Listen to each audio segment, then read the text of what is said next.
Okay, hi everyone, and welcome to today's session of Virtually Golden. My name's Annie, and I'm going to be helping facilitate the meeting today. A couple of housekeeping things before we get started. At the bottom left hand of your screen, you'll see a little microphone that looks like a mute button. You're going to be automatically muted when you enter, but if you do have questions during the presentation, feel free to click that button to unmute yourself, ask your question, and then just mute yourself again afterwards so we don't have any background noise. Other than that, this session is being recorded, so if you have to leave early or if you wanted to share it with a friend, we'll have the link available on goldenunited.org later today once it's all processed. And other than that, this is part of our Virtually Golden series. We do this every Tuesday and Thursday, noon to 12:30. And with that, I'm going to pass it over to Kathy Smith, who's been spearheading this initiative. Kathy? Thank you, Annie. Pleased to have Tyson Noeth as our speaker today. Tyson's the executive director of the Golden Backpack Program, and he's recently been spearheading the BGoldN Program. Hopefully we all know about that, but excited to hear about it. Tyson was raised by a Title I elementary school principal and school cook. He grew up with a passion for sports and entertainment, and he pursued a degree in hospitality management at Missouri State. He must have done well there because after he finished, he became the general manager of the food services there, where he oversaw 2 arenas, a football stadium, and a performing arts hall. He did that for 4 years and then felt that he wanted to find something more impactful, so he married his wife Libby and moved to the Denver area in late 2017. Became the operations manager of the Golden Backpack Program in May and executive director in June of 2018. So this was the impactful position he's looking for, and he's really taken the Golden Backpack Program to the next step. And he's recently helped to develop the BGoldN Fund with Mayor Weinberg and others to feed Golden residents who are food insecure through the COVID-19 crisis, and also stimulating the local economy. 9 News did a story on BGoldN about a week and a half ago, and the link is on the Golden United site if you want to see it. And take it away, Tyson. Good afternoon. Thanks for having me. Appreciate the intro. So again, yeah, my background is in event management, and that's what's really kind of helped progress this BGoldN thing for me. I've treated it like an event, being able to take different aspects and apply them to this effort. So this came about 3 weeks ago by Mayor Weinberg. She said, wouldn't it be great if we could help out folks who are in need and also be able to help out the local economy? And so we really took that idea and just ran with it. So the overall mission for us is to not only help the underserved, but do it in a way by helping the golden economy. So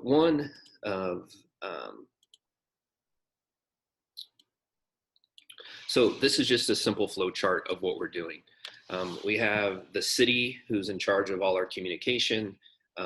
They actually just gave us an operations person that starts today to help with stuff out in the field. We have the restaurants. Currently, we have 10 restaurants that are participating with us. And that was like a really great thing to be a part of, because this was just a concept. And we had, really nothing in place. We didn't know the need. We didn't know, everything was changing every 24 hours. And so these 10 restaurants that you see that are partnered with us, they really had to take somewhat of a chance with us. We couldn't guarantee them anything.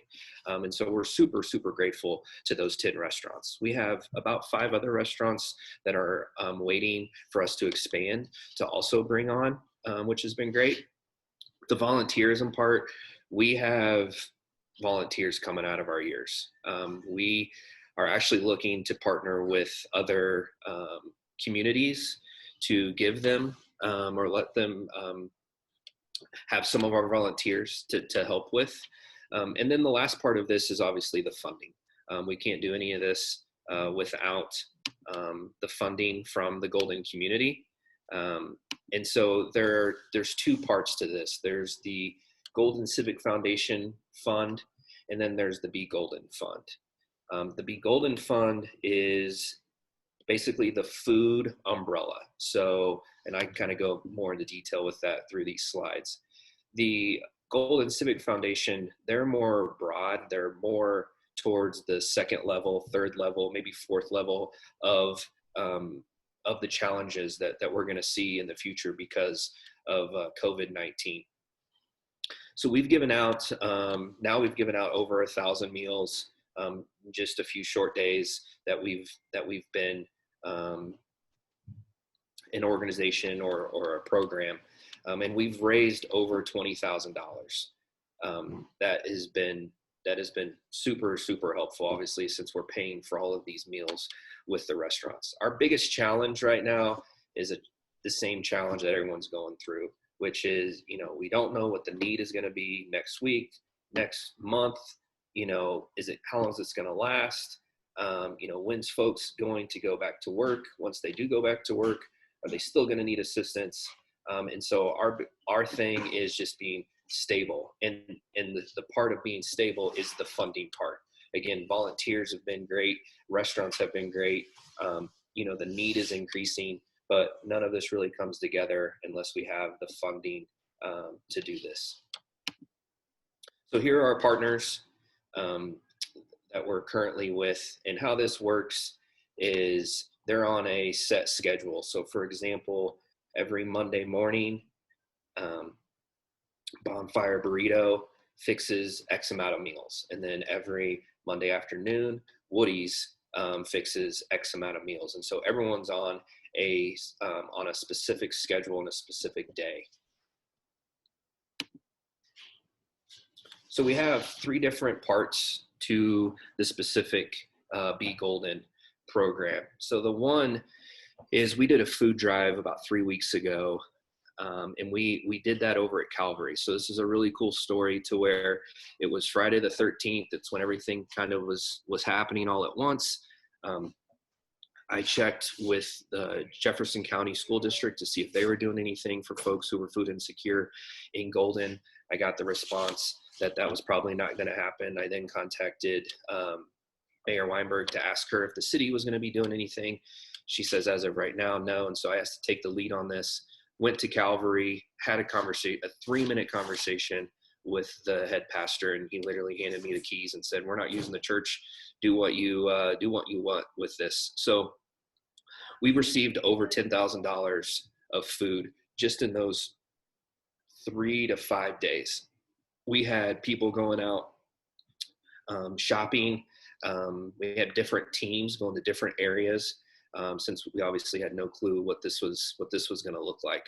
And so, so that was really, really awesome of Calvary just to, be able to let us use their facility, which we are still using. The other thing that we created is a phone number and an email for folks who are underserved and who cannot leave their home. And so the food that we have at Calvary currently through our food drive, this is the food that we are giving these folks. So how that works is they call, there's a voicemail, it takes them automatically, lets them know that, we need their name, how many is in their family, and their address. And then we let them know anytime after 2 o'clock the following day, we will be bringing food to them. The third thing that we're doing is this partnership with the restaurants, where we go and pick up food and then we take it to Bell Middle School, where anyone in Golden can come in and have a meal. So there's the other, what's been great is having all of these partnerships with folks, the Golden Civic Foundation, Golden Backpack Program, Christian Action Guild, but that kind of gets lost with some of the communication. So if you do talk to anyone about BGoldN or what we're doing, we just want to make it very clear that this is for anyone. You don't, just because we're at Bell doesn't mean you have to have kids to come, or just because it's through, the Golden Backpack program, you don't have to have children. This is open to anyone. So again, the main focus is filtering all of this money through the local economy. And so I'll let you read this from Ray, from Bonfire, but it's the different layers that we're affecting. And maybe it's common sense, maybe it's not, but it's letting these owners of these restaurants to be able to pay their employees. It's obviously giving them business, and we would like to be able to give them more business. Again, comes with funding.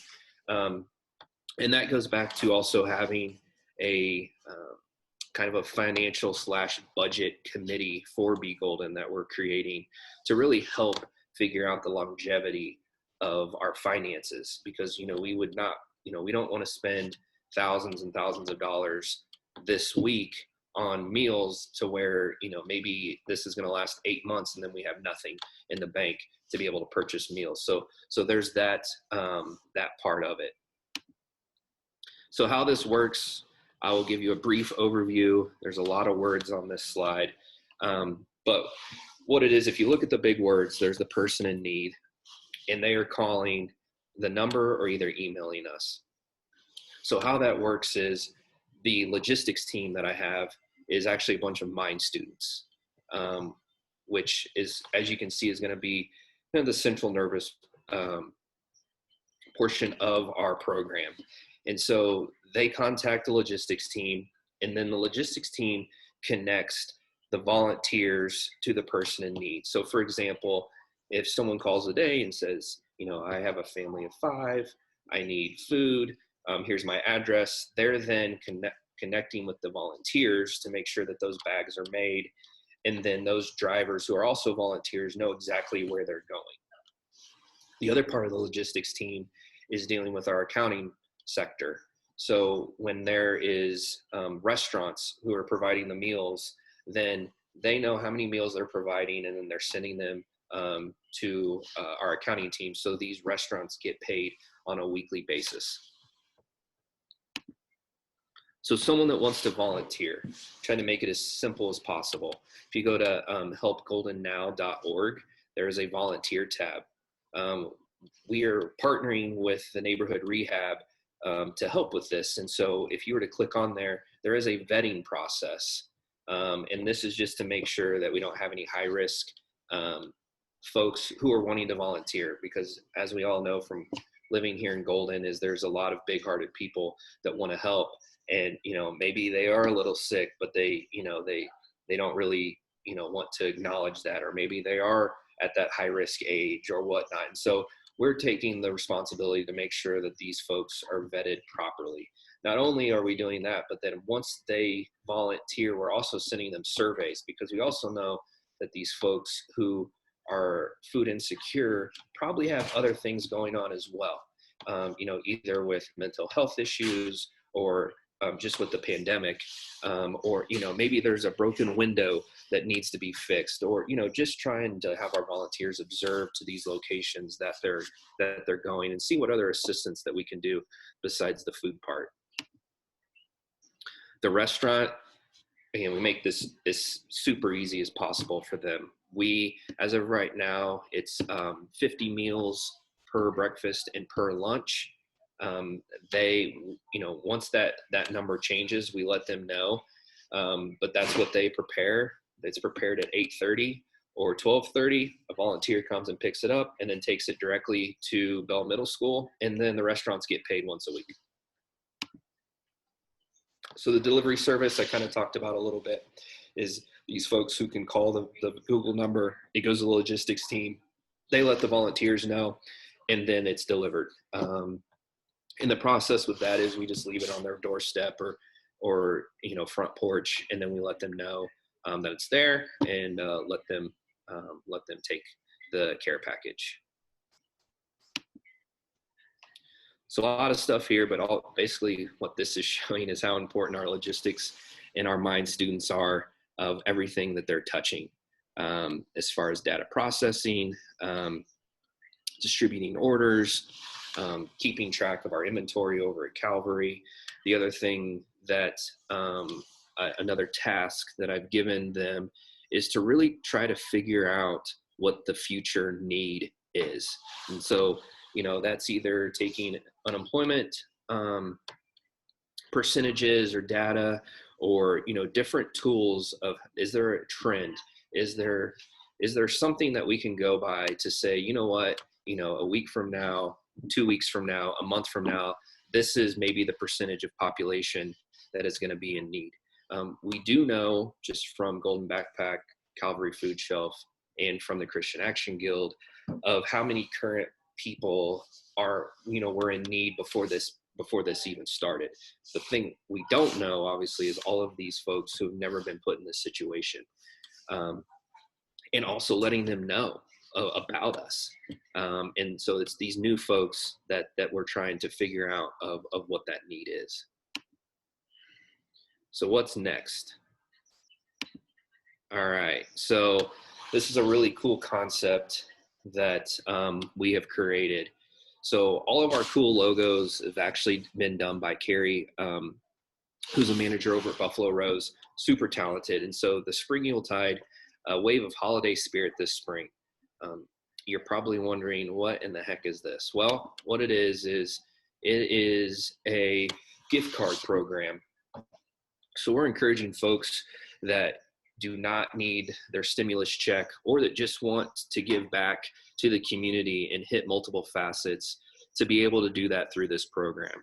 So it's to have a one-stop shop of local businesses where you can buy gift cards from them.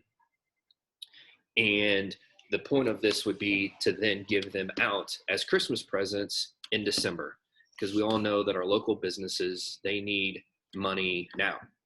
So then the part of this as well is we're also looking for businesses or organizations or foundations to help us maybe do a matching program or do a sponsorship. So that's how we're trying to include this into BGoldN, is, maybe there's a company that, say, hey, we'll give you, 2%, 5%, 10% of the total, and it would go directly to BGoldN. The thing that we don't want to do is take any money away from these businesses, but we're still kind of in the works of how this is all going to work out. But super exciting, and hopefully we'll have this up and going in the next week or two. So how can you guys help? It's really just letting folks know about who we are, and encourage them to go to helpgoldennow.org. It's, to those, maybe it's a neighbor, maybe it's a family member, maybe it's, anyone that's never been in this situation, just letting them know what we can provide for them. The other is, folks who do want to help and maybe don't know how, or, they want to volunteer, but they can't, or, there's different, there's different things. And so it's just letting folks know what we're all about. So this is our current BGoldN team. Again, this is not all me at all, as you can see. So logistics is our Fighting Hunger at Mines kids, volunteers, neighborhood rehab, Golden Civic Foundation, and Heather have been great as far as collaborating with funding. Our marketing has been with Kim Brock, so she's kind of taken the lead with that and has kind of a small team. Our accounting is small business services. They've been helping all the behind the scenes stuff. Bill Fisher's been helping us with safety protocols at locations for our volunteers, making sure everyone is safe. Jen Timke with Cafe 13 has been the liaison with all the restaurants. The city's been awesome. Like I said, they just gave us a part-time employee that started today.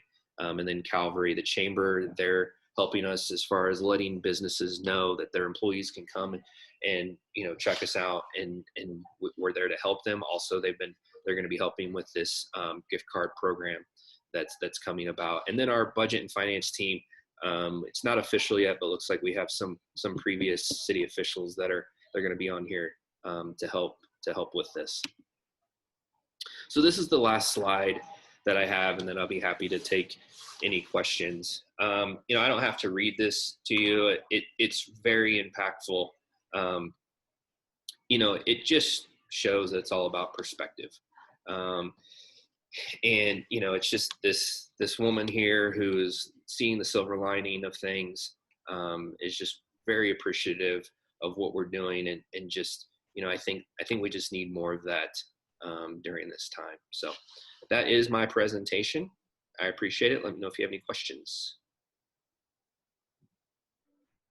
Great, thank you so much, Tyson. If anybody has any questions, feel free to click the unmute button. It's in the bottom left-hand corner of your screen, and it looks like a little microphone, to go ahead and dive in.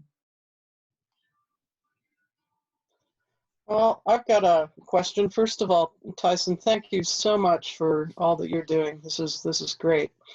Was wondering what your logistics team is telling you about future trends, if you're going to anticipate an uptick in the amount of food and donations that you need. Yeah, so that's a great question, Kathy. And to be honest with you, I gave them the task yesterday. So, so they're good, but they're not that good as of right now. But yeah, it's really, you know, and again, you know, this is an open conversation too. Is, you know, we're looking at unemployment rates. You know, maybe there's someone out there that says, you know, hey, that's a great tool, but maybe you should, you know, look at, you know, the rates of, you know, maybe it's SNAP or maybe it's something else to figure out what that trend would be. Now, as far as the funding or finance side, that would be coming from the committee that's being created currently as well, which is being able to help me figure out how much money can we spend a week and how long is that going to last, and then with that, being able to figure out the need financially of what we need to do moving forward. Does that answer your question? Yeah, thank you. Just sort of a follow-up. Have you had to turn folks away? I know it's first come, first serve. Have you gone through your food before the line is through? Yeah, that's a great question. So what we're seeing right now is the trend is we're giving out anywhere between 30 to 45 breakfasts. So that means we have leftovers. So then what we're doing is we're taking those leftovers either to Golden Terrace, Mountain View Estates, or we're also taking it to first responders or the fire department. As far as lunch, we've been averaging about 75 to 80 meals per lunch. Now, granted, 50 of those are from the restaurants, but then what we also did is we purchased food, and this is actually another partnership with the restaurants that we have. So I'm actually purchasing food through Cafe 13 through their wholesaler, because we know that the shelves at the grocery store are quite empty. And so we purchase food. So they're getting an apple, a bag of chips, an Uncrustable. I don't know if you guys know what that is, but it's like a peanut butter and jelly. An apple, cheese, chips, and yeah, the Uncrustable. And so, yeah, so when folks come, we're not turning them away. We are letting them know it's first come, first serve, but we at least have something to give them instead of, you know, just completely having them leave without anything.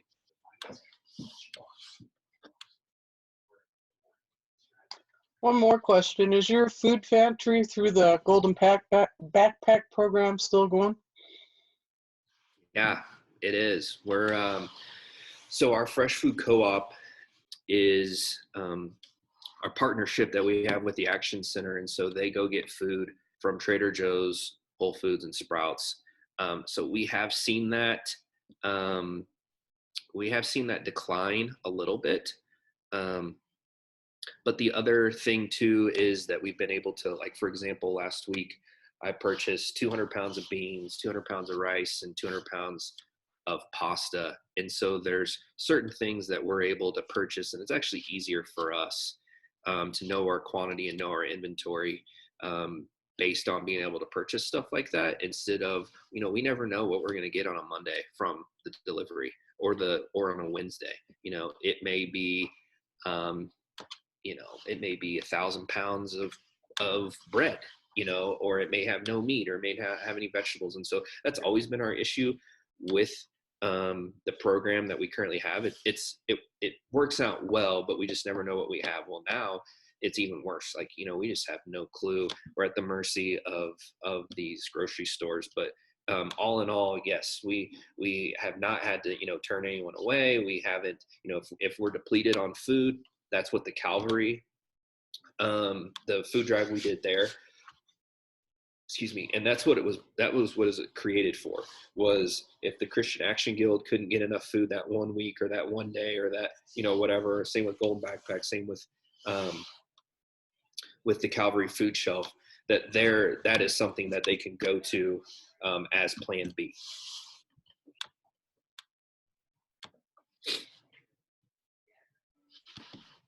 Wonderful. Do we have any other questions before we wrap it up today?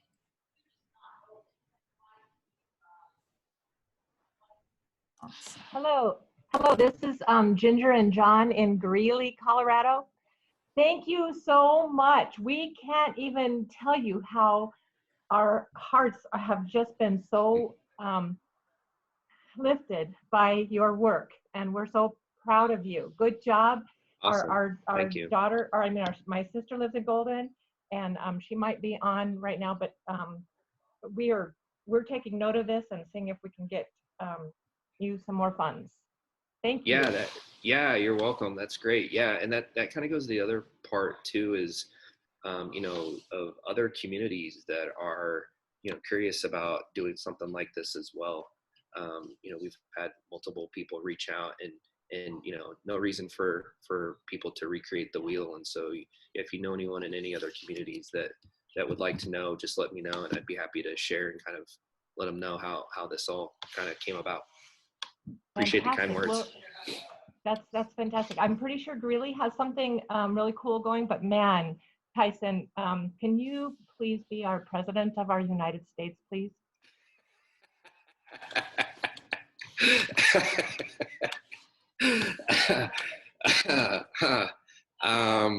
Yeah, we need somebody, right? Somebody else. Yes, somebody with good management skills and thoughtful.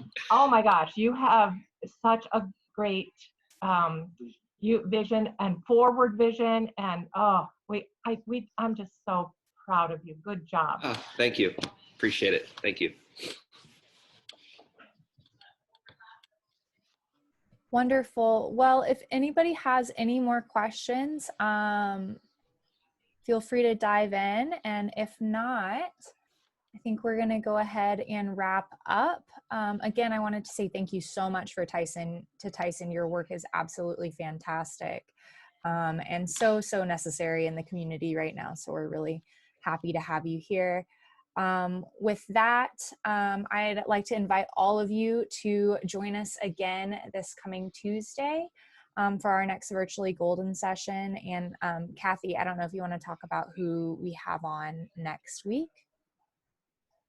Sure. Barb Warden's going to be with us giving her last installment of her Golden History Talks on Tuesday at noon. And then Thursday at noon, Donna Anderson is going to talk about the 1889 White Ash Mine disaster that was in Golden.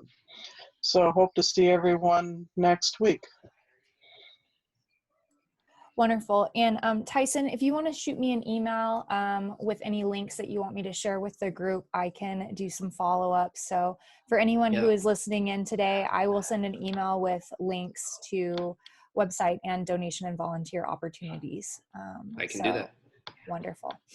Okay, with that, thank you all so much. Hope to see you here again next Tuesday. And thank you again to Tyson for your wonderful work. Thanks, guys. Absolutely fantastic. All right. Yay! All right, take care. Bye. Bye. Ovation.